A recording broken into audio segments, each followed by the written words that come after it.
Bună ziua, astăzi vă vom prezenta o aplicație care vă ajută să vedeți cu cine ați vorbit cel mai mult pe Messenger.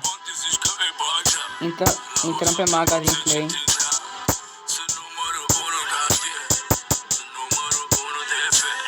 Aplicația se numește Mouse.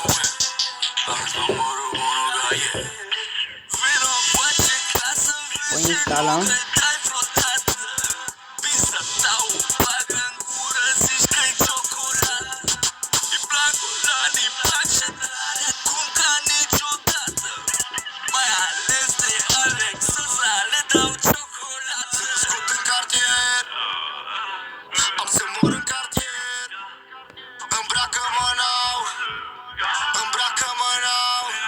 Acum se va instala.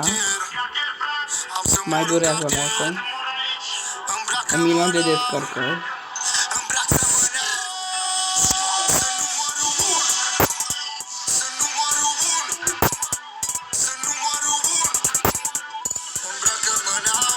S-a instalat, o deschidem.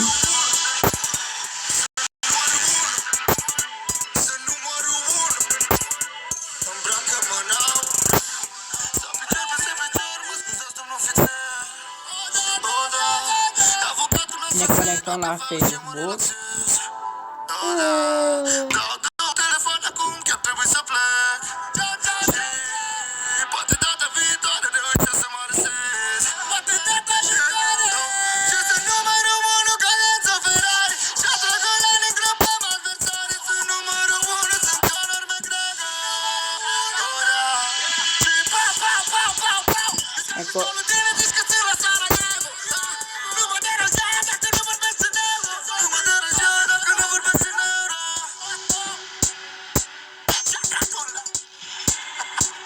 Vă puteți uita la Facebook și automat vă va arăta cu cine ați vorbit cel mai mult pe Messenger. Fiecare parte cu cine ați vorbit cele mai multe mesaje.